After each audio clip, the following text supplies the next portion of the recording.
Wisdom kitchen சார்பாக வணக்கம். நான் உங்கள் செஃப் கதிர். இன்றைக்கி நம்ம ஒரு சிம்பிள் ரெசிபி நம்ம பார்க்க போகிறோம். அது நம்ம எல்லாத்துக்குமே சாப்பிடலாம். முக்கியமாக இட்லிக்கு சாப்பிடலாம், தோசைக்கு சாப்பிடலாம், சாப்பாட்டுக்கு, சப்பாத்திக்கு, இந்த மாதிரி எல்லா இதுக்குமே சாப்பிட்ற மாதிரி ஒரு சிம்பிளான ஒரு தக்காளி முட்டை சேர்த்து ஒரு தொக்கு மாதிரி பண்ண போகிறேன். ஸோ வாங்க எப்படி பண்ணுறது என்னன்றதை பார்க்க. தேவையானதை நான் எடுத்திருக்கேன். ஸோ ஒரு வெங்காயம், 2 பச்சை மிளகாய், 4 தக்காளி, பூண்டு ஒரு 7-8 பல் பூண்டு எடுத்துருக்கேன், நாட்டு பூண்டு. அதுக்கு தேவையானது 2 முட்டை. அதுக்கப்புறம் பார்த்திங்கன்னா கடுகு, கொஞ்சம் மல்லித்தலை, ஃபைனலாக போகிறதுக்கு மல்லித்தலை, ஒரு கருவேப்பிலை, ஒரு கொத்து, சின்ன கருவேப்பிலை ஒரு கொத்து, வரமிளகாத்தூள், மல்லித்தூள், மஞ்சத்தூள், சீரகத்தூள், எண்ணெய், இது எல்லாமே எடுத்திருக்கேன். வாங்க பார்க்கலாம் எப்படி. கடாய் எடுத்துக்கிட்டோம். கடாயில் இருந்து நம்ம ஒரு 2 டேபிள் ஸ்பூன் அளவுக்கு ஆயில் எடுத்துருக்கோம். எண்ணெய் காஞ்சிருச்சு. ஒரு அரை டீஸ்பூன் கடுகு போட்டோம். கடுகு வந்து நல்லா பொரிஞ்சிருச்சு. கடுகு உளுந்தெல்லாம் போட்டோம். அடுத்தது பார்த்திங்கன்னா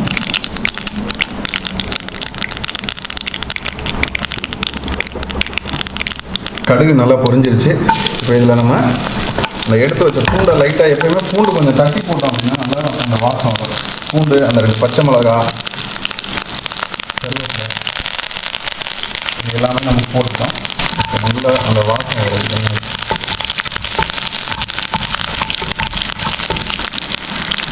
தட்டி போட்டோம் அப்படின்னா அந்த பூண்டு நல்லா ஒரு வாசம் வரும்.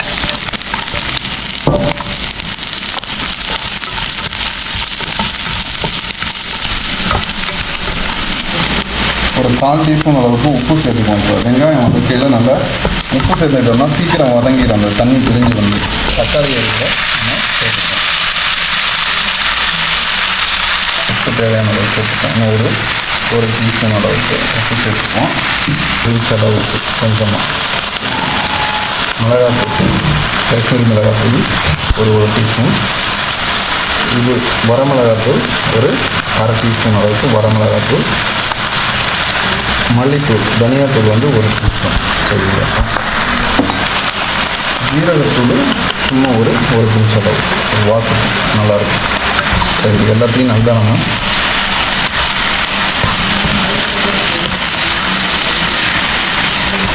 நல்லா வதக்கணும். நல்லா தக்காளி வந்து குழஞ்சி வரணும். நேரம் மூடி வைப்போம் 2 நிமிஷம். ஸோ இது முட்டை சேர்த்தும் செய்யலாம், சேர்க்காமே செய்யலாம். இந்த மாதிரி செய்யலாம்.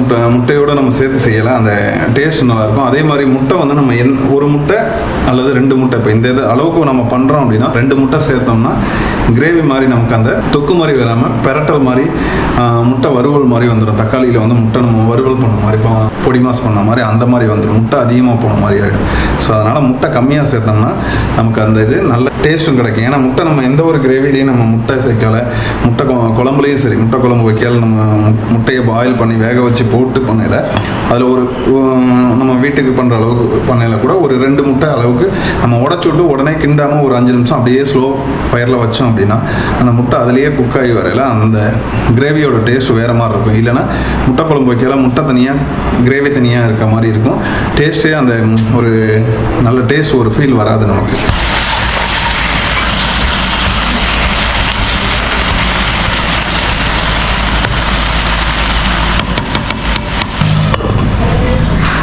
இது வந்து பார்த்திங்கன்னா இப்போ நல்ல ஒரு கிரேவி மாதிரி ரெடி ஆகிடுச்சு. இதில் வந்து நம்ம முட்டையை உடச்சி விட்டுறோம்.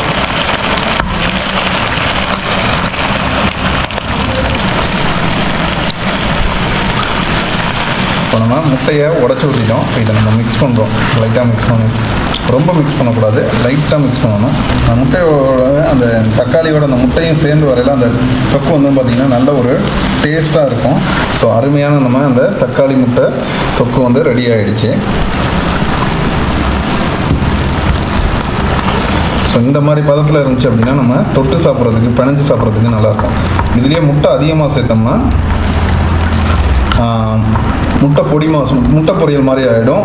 பிணைஞ்சு சாப்பிட முடியாது, கொஞ்சம் ட்ரையாக இருக்கும். இது வந்து கரெக்டான பதம், நம்ம செஞ்சது வந்து கரெக்டாக இருக்குது.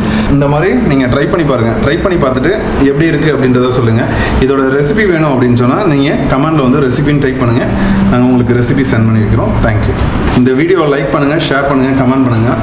மறக்காமல் எங்களோட சேனலை சப்ஸ்கிரைப் பண்ணுங்கள். உங்களுக்கு இது மாதிரி நிறைய ஃபுட் டிப்ஸ் வீடியோ, நிறைய ஃபுட் வீடியோ, நிறைய ஹெல்த் டிப்ஸ் வீடியோ இதெல்லாம் நிறைய நாங்கள் போட்டிருக்கோம். நீங்கள் அதையும் பார்க்கலாம். ஆன்லைன்லேயும் நாங்கள் கிளாஸ் கொண்டு போகிறோம். இந்த மாதிரி டிஃப்ரெண்ட்டான ரெசிபீஸ், இந்த மாதிரி நிறைய வெரைட்டியான ரெசிபீஸு, பிஸ்னஸ் எப்படி கொண்டு போகிறது, ஸோ இந்த மாதிரியான முழுக்க நிறைய விஷயங்கள் சோசியல் மீடியாவை பற்றி, மார்க்கெட்டிங்கை பற்றி, ஹோம் பிஸ்னஸை பற்றி, ஃபுட் ட்ரக் பிஸ்னஸை பற்றி, இந்த மாதிரி நிறைய விஷயங்கள் வந்து எங்களோட ஆன்லைன் கோர்ஸில் நாங்கள் சொல்லிக் கொடுத்துருக்கோம்.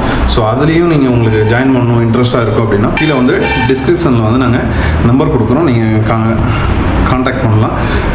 கமெண்ட்ஸ்லேயும் வந்து நீங்கள் வில்லிங்காக இருக்கீங்க அப்படின்னா ஆன்லைன் அப்படின்னு கமெண்ட் பண்ணுங்கள். நாங்கள் எங்கள் டீம் வந்து உங்களுக்கு காண்டாக்ட் பண்ணுவாங்க. தேங்க்யூ.